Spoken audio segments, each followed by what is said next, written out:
बहुत समय पहले की बात है। कासगंज नामक एक सुंदर सा गांव हुआ करता था। उस गांव में एक लकड़हारा रहता था जिसका नाम रामू था। रामू बहुत ही ईमानदार और मेहनती था। वह हमेशा अपने काम से खुश रहता था।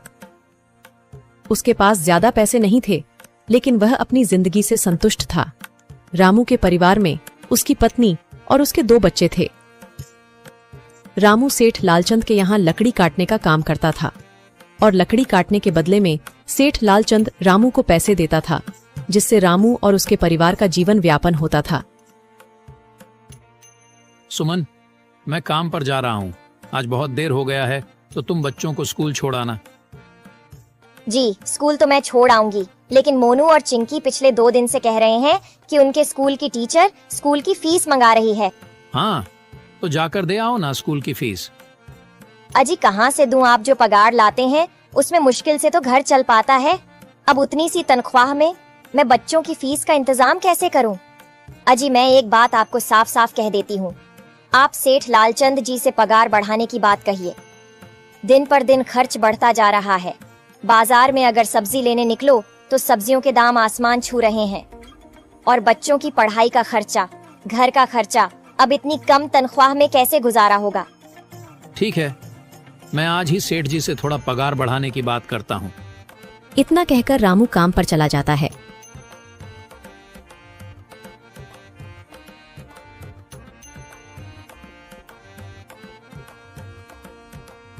अरे भाई, आज तो पगार का दिन है। देखो, अब यह सेठ लालचंद कोई ना कोई लोचा जरूर करेगा। हमेशा कोई ना कोई बहाना बनाकर पगार कम कर देता है। और अगली बार तो मेरी आधी पगार काट ली थी, यह कहकर कि जो मैंने लालचंद जी से 200 रुपए उधार लिए थे, उसका ब्याज बढ़कर 1000 रुपए हो गया है। इसलिए मैं तुम्हारी पगार में से 1000 रुपए काट रहा हूँ। हाँ हरिया भाई, तुम एकदम ठीक कह रहे हो। ये सेठ लालचंद ना एक नंबर का चालाक और लालची इंसान है। एक तो दुगुना काम ले लेता है और बदले में पैसे भी पूरे नहीं देता। हाँ भाई, मेरे भी अगली बार सेठ लालचंद ने पगार काट लिए थे। मैंने बस 2 छुट्टी ली थी जब मेरी बिटिया बहुत बीमार थी, और इस लालचंद ने इस बात का फायदा उठाकर मेरी पूरी आधी पगार काट ली। हे भगवान, बस सेठ जी इस बार मेरी पूरी पगार दे दें। बच्चों के स्कूल की फीस भी भरनी है। ऐसे सभी लकड़हारे अपने काम पर लग जाते हैं। काम करने के बाद सेठ लालचंद के पास जाते हैं। सेठ जी, महीना पूरा हो गया है, हमें हमारी तनख्वाह दे दीजिए। देखो भाइयों, अभी मेरे पास तुम्हें देने के लिए पैसे नहीं है। अभी माल नहीं बिका है, सारा माल गोदाम में ही पड़ा हुआ है। कल या परसों तक तुम्हें तुम्हारी तनख्वाह मिल जाएगी। पर सेठ जी, अभी हमारे पास बिल्कुल पैसे नहीं बचे हैं। घर का भी सामान लाना है, बच्चों की फीस भरनी है। अरे मैंने कहा तो सही, 1-2 दिन और रुक जाओ, कल या परसों तक पैसे मिल जाएंगे। अभी मेरे पास पैसे नहीं है। सभी लकड़हारे निराश मन से अपने अपने घर आ जाते हैं। अजी क्या हुआ? इस बार कितना पगार मिला है? सुमन, अभी कोई पगार नहीं मिला। सेठ जी ने कहा है कि 1-2 दिन में पगार मिल जाएगा। पगार नहीं मिला? आपको तो पता है ना, बच्चों की फीस भरनी है। इनकी स्कूल टीचर ने आज साफ साफ चेतावनी दे दी है कि अगर कल फीस नहीं लाई तो बच्चों को घर पर ही बिठा लेना। अब बताओ मैं क्या करूं? मैं क्या करूं सुमन, ये सेठ जी समय पर कभी पैसे देते ही नहीं हैं। अब तो बस हम इंतजार के सिवा और कुछ नहीं कर सकते। 1-2 दिन की बात है, देख लेते हैं। ऐसे ही 2 दिन गुजर जाते हैं। 2 दिन बाद सेठ लालचंद सबको पगार देता है। अरे हरिया, ये ले अपनी इस महीने की पगार। सेठ जी, यह तो बस 2000 है। मैंने तो इस महीने 3000 तक का काम किया है। हाँ, काम तो किया है, लेकिन तूने 1-1 घंटे आराम भी तो किया है। ये पैसे उसी आराम के कांटे हैं। पर सेठ जी, आपने तो कहा था 8 घंटे काम के महीने में 3000 मिलेंगे, और मैंने तो 8 घंटे काम किया और 1 घंटे आराम। देख हरिया, मुझे ज्यादा हिसाब किताब ना समझा। ये 2000 रख, अगर चाहिए तो, और अगर नहीं चाहिए तो कहीं और काम ढूंढ ले। बेचारे हरिया के पास उन पैसे को लेने की सिवाय और कोई रास्ता नहीं था। हरिया चुपचाप वह पैसे रख लेता है। रामू, ये लो तुम्हारे 2500 रुपए। पर सेठ जी, 2500 क्यों? मेरे तो पूरे 3000 बनते हैं ना। मैंने तो कोई छुट्टी भी नहीं की और ना ही कोई आराम। मैंने तो अपना सारा काम समय पर किया है। हाँ, समय पर तो किया है, पर इस समय बाजार में लकड़ियों का दाम काफी सस्ता हो गया है। इस वजह से अभी तुम्हें भी पगार कम ही मिलेगी जब तक लकड़ियों का दाम नहीं बढ़ता। पर सेठ जी, बात तो 3,000 की हुई थी ना, अब 2,500 में मैं कैसे घर चलाऊंगा? बच्चों की स्कूल की फीस भी भरनी है सेठ जी। इस बार आप पूरे पैसे दे दीजिए। 2,500 ही मिलेंगे तुझे। यहाँ काम करना है तो कर, वरना कहीं और काम ढूंढ ले। बेचारे हरिया के पास उन पैसे को लेने के सिवाय और कोई रास्ता नहीं था।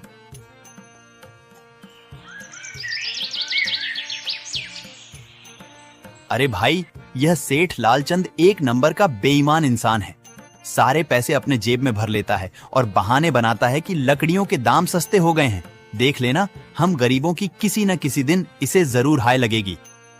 नहीं हरिया, ऐसे नहीं कहते। वह हमारे अन्नदाता है। आखिर उन्हीं के वजह से तो हमारा घर चल रहा है। अरे काहे का अन्नदाता? काम के पूरे पैसे तो देता नहीं है। पूरे महीने मेहनत करके भी क्या मिलते हैं? बस ये 2,000 रुपए। इसमें घर खर्च कैसे चलाएं? ऐसे तो हम कभी तरक्की नहीं कर पाएंगे। और हम कर भी क्या सकते हैं हरिया? हमें लकड़ी काटने की सिवा और कोई काम कहाँ आता है? और कोई काम खोलना भी चाहे तो उसके लिए हमारे पास इतने पैसे कहाँ हैं? अब जो भी हो, हमारा तो बस ये सेठ लालचंद ही सहारा है ना। कुछ देर बातें करने के बाद अपने घर की ओर निकल पड़ते हैं। जी आ गए आप। कितनी पगार मिला है? सुमन, इस बार सेठ जी ने बस 2,500 रुपए ही दिए हैं। बस 2,000? इतने में कैसे घर चलाएंगे? बच्चों की फीस में ही 1,000 रुपए निकल जाएंगे। फिर 1,500 में क्या क्या करेंगे? अब मैं क्या कहूँ सुमन, अब तुम्हें इसी में ही गुजारा करना होगा। तुम सबसे पहले बच्चों की फीस भर देना, इसके बाद बाकी का मैं देखता हूँ। अजी आप क्या देख लोगे? सेठ जी से पूरे पैसे तो मांगे नहीं गए आपसे? नहीं सुमन, मैंने सेठ जी से पैसों के लिए कहा था, पर सेठ जी ने साफ इनकार कर दिया और कहा, यह लेना है तो लो, वरना कहीं और काम ढूंढ सकते हो। मैं सोच रहा हूं कि लकड़ी काटने के बाद मैं कहीं और भी काम ढूंढ लूं। सेठ जी के यहां से काम करने के बाद मैं दूसरी जगह पर काम किया करूंगा, इससे कुछ ज्यादा आमदनी हो जाएगी। आज ही मैं सेठ जी के यहां पर काम करने के बाद और भी जगह काम ढूंढने जाऊंगा। इतना कहकर रामू काम पर निकल जाता है और जैसा कि रामू ने कहा था, वह लालचंद के यहाँ काम करने के बाद काम की तलाश में निकल जाता है। रामू पूरे गांव में काम ढूंढता है, दुकानों दुकानों पर जाकर लोगों से काम मांगता है, मगर हर जगह रामू को केवल निराशा ही हाथ लगती है। अंत में थक हार कर रामू वापस जाने लगता है। तभी वह देखता है कि अचानक बहुत सारे भैंसों का झुंड उसकी तरफ दौड़े आ रहा है। यह देखकर रामू बहुत डर जाता है। वह इधर उधर देखता है तो उसे एक गुफा दिखती है और वह गुफा में जाकर छुप जाता है। जब भैंसों का झुंड वहां से निकल जाता है तब रामू की जान में जान आती है। हे भगवान, आज तो बाल बाल बच गया मैं, वरना आज तो मैं इन भैंसों के पैरों तलों तो कुचला ही जाता। पर यह मैं कहां आ गया? रामू यह सब सोच ही रहा था कि तभी उसकी नजर गुफा में रखी एक टोकरी पर जाती है। रामू उस टोकरी के पास जाता है। ये कैसी गुफा है? ये कैसी टोकरी यहाँ पड़ी है? इसे मैं घर ले जाता हूँ, सामान रखने के काम आ जाएगी। रामू जैसे ही उस टोकरी को हाथ लगाता है, गुफा में से एक आवाज आती है, रुक जाओ, इसे छूने की कोशिश मत करो।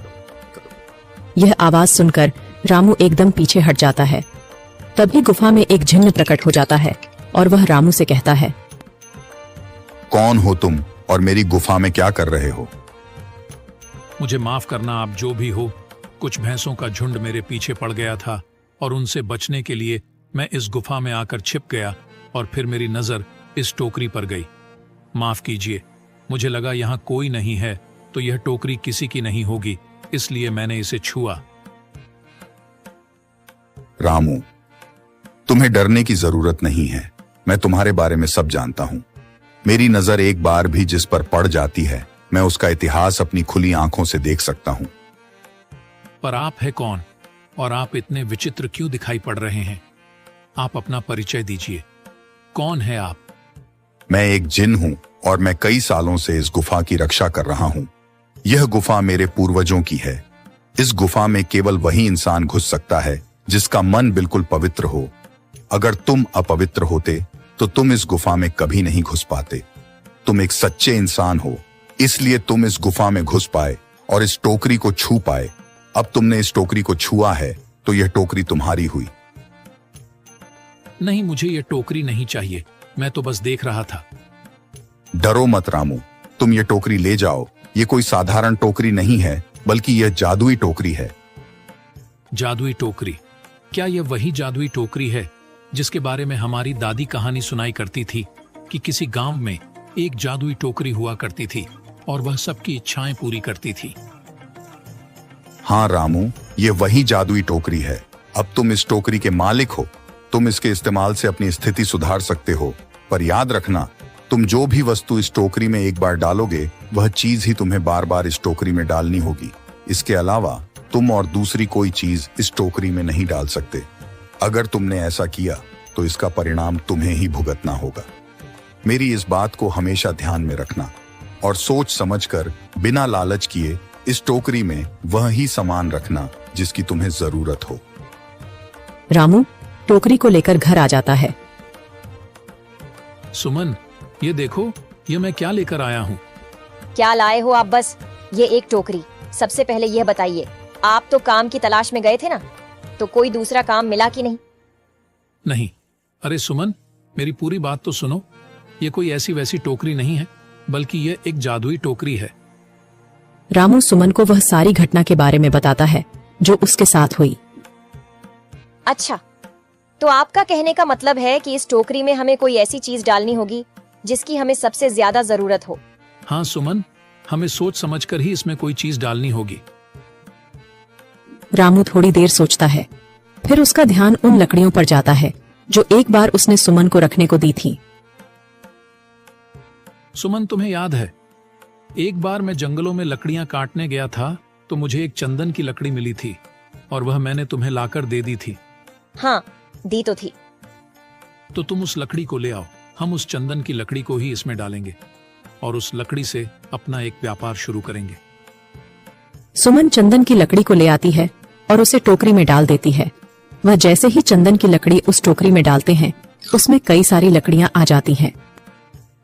अरे वह, यह तो चमत्कार ही हो गया।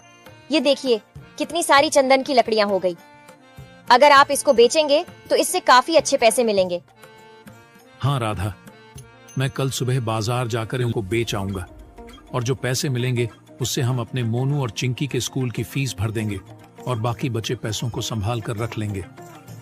अगले दिन रामू लालचंद सेठ के यहाँ काम पर न जाकर चंदन की लकड़ियों को बेचने के लिए बाजार की ओर निकल पड़ता है।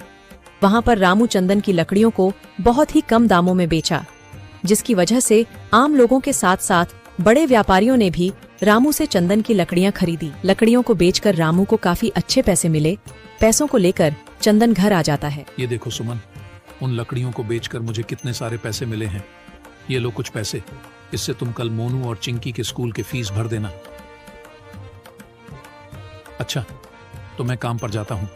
अजी, आपके पास तो अब यह जादुई टोकरी है, तो अब आपको उस सेठ लालचंद के यहाँ काम करने की क्या जरूरत है? हाँ सुमन, मैं सेठ लालचंद जी के यहाँ काम पर नहीं जा रहा, बल्कि मैं तो वहां पर जो काम कर रहे बाकी के लकड़हारे हैं उन्हें ये खुशी की खबर देने जा रहा हूँ, क्योंकि सेठ लालचंद जी से मेरे साथ साथ वह लकड़हारे भी बहुत परेशान थे। इसलिए अगर मेरा भला हो रहा है तो क्यों ना मैं उन सभी का भला करूं। वह सभी बहुत ईमानदार लकड़हारे हैं, वह सभी बहुत मेहनत से काम करते हैं, मगर लालचंद ने कभी भी उनको उनकी मेहनत के सही पैसे नहीं दिए। इसलिए मैंने सोचा है क्यों ना मैं उनको अपने इस काम में शामिल कर लूं। हाँ जी, बात तो आपकी बिल्कुल सही है। अगर आप सभी लोग एक साथ मिलकर काम करेंगे तो हम सब बहुत जल्द ही तरक्की हासिल कर लेंगे।